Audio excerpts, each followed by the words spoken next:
বাবান, বৌমাকে ফোন করেছিলি? কেন? আমি কেন ফোন করতে যাব? সকালে জলখাবার বানাতে বানাতে বেশ বিরক্তির সঙ্গে উত্তর দিল বিশাল তার মাকে। তার মা নিচু স্বরে বলল, অনেকদিন তো হলো, যা গিয়ে নিয়ে আয় তিন্নিকে।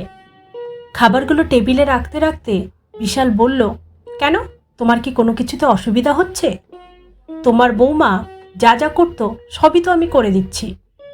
মা বললেন, না, অসুবিধা কিছু হচ্ছে না, তবুও ঘরের মানুষ যদি ঘরে না থাকে কেমন যেন খালি খালি। কথাটা শেষ না হতে হতেই বিশাল তাচ্ছিল্যের সঙ্গে বলল, এমনভাবে বলছো যেন তোমার বৌমাকে সারাদিন তুমি ঘরে পাও। মা, সে থাকে না, তবুও। বিশাল, তবুও কি শুনি? আমি কি ঘরের কাজ কিছু করতে পারি না নাকি? আর ও কি কেবল একা করতো? আমি কি ওকে সাহায্য করতাম না? মা, হ্যাঁ, তুই যেমন ওকে সাহায্য করতিস, ও তো এই ফ্ল্যাটটা কিন্তু তোকে সাহায্য করেছে। বিশাল, সে আমি অস্বীকার করি না, তবে ও কেন বলবে ও আমার ওপর ডিপেন্ডেন্ট নয়? আমি ওর ওপর ডিপেন্ডেন্ট নাকি? ও যেমন ঘর বাড়ির সামনে অফিস যেতে পারে, আমিও পারি। তোমার যত্নে যদি ঘাটতি পড়ে বলো। বলে বিশাল অফিসের ব্যাগটা হাতে নিল। জীর্ণ মা পেছন থেকে চেঁচাতে লাগলো, দুটো খেয়ে যা বাবান, দুটো খেয়ে যা, ক্যান্টিনে খেয়ে নেব। বলে বিশাল বেরিয়ে গেল। অফিসে এসে কাজে তেমন মন নেই বিশালের। এমনিতে তিন্নির জন্য মন খারাপ, তার উপর সকালবেলা না খেয়ে বেরিয়েছে। মা নিশ্চয়ই কষ্ট পেয়েছে, ভাবতেই কেমন যেন অপরাধী অপরাধী মনে হচ্ছে তার। লাঞ্চ টাইমে অফিস ক্যান্টিনে আনমনে বসে আছে সে। এমন সময় তার অফিস কলিগ নিরঞ্জনবাবু এসে হাজির। বয়সে পার্থক্য বেশ খানিকটা হলেও বিশালের সঙ্গে ওনার সম্পর্ক বন্ধুর মতো। উনি বিশালের পিঠে হাত চাপড়ে বললেন, কি খবর, সমস্যা মিটল? একটা দীর্ঘ নিঃশ্বাস ফেলে বিশাল উত্তর দিল, না। হুঁ বলে দুটো কফি অর্ডার দিলেন তিনি। এমন সময় ওনার স্ত্রীর ফোন এলো।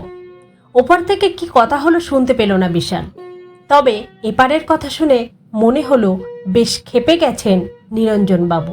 বলো তো, কোনো মানে হয় এর? আমাকে এখন যেতে হবে বই কিনতে। ওনার স্টুডেন্টের জন্মদিন, বই আমাকে কিনতে হবে, অথচ উনি নিজে কিন্তু আসে কলেজ স্ট্রিটের উপর দিয়ে, তবুও আমাকে দিয়ে কেনাবে।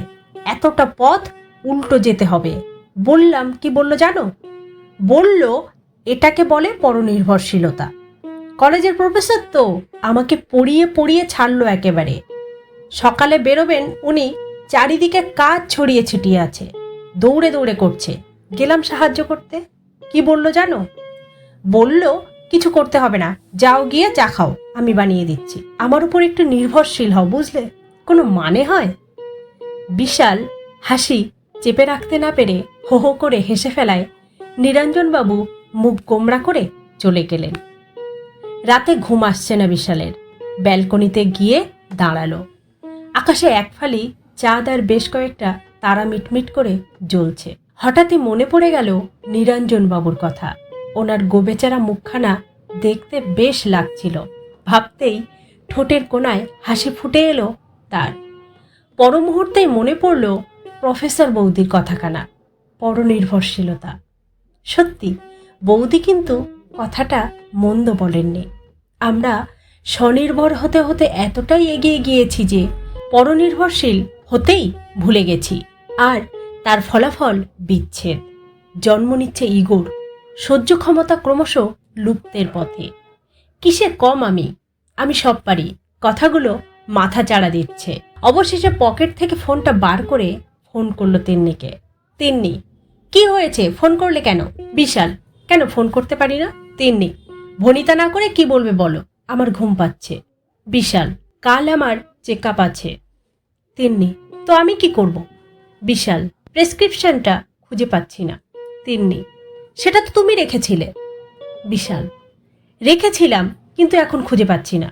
তিন্নি, আলমারিতে আছে, ভালো করে খুঁজে দেখো। বিশাল, না নেই, তন্ন তন্ন করে খুঁজেছি, তবুও পাচ্ছি না। তিন্নি, কেন খুঁজে পাচ্ছ না কেন? তুমি তো সব একা করতে পারো, আমাকে নাকি তোমার দরকার নেই? প্রেসক্রিপশনটা হাতে নিয়ে বিশাল তিন্নির কথাগুলো শুনতে শুনতে হাসছে আর ভাবছে, সে তো তুমিও বলেছিলে দাঁড়াও তুমি ফেরো, তারপর কি করে শেখায় তোমায় পরনির্ভরশীলতা, মানে বিশাল নির্ভরশীলতা। ওপার থেকে তিন্নি চেঁচিয়ে যাচ্ছে, কি হলোটা কি, কথা বলছো না কেন? বিশাল, কাল সকালে চলে এসো। তিন্নি, না আমি আসছি না, ভালো করে দেখো পেয়ে যাবে। বিশাল, পেয়ে তো যাবো, কিন্তু হসপিটালে যাব কি করে, কে নিয়ে যাবে? পাটাতে আবার ব্যথা পেয়েছি যে, একে তো ভাঙা পা, তার উপর আবার চোট। তিন্নি ব্যতিব্যস্ত হয়ে বলল, কি করে লাগলো? চোখ দুটো কি গেছে? সাবধানে চলাফেরা করতে পারো না নাকি? বিশাল স্বস্তির একটা নিঃশ্বাস ফেলে আকাশের দিকে তাকিয়ে রইল।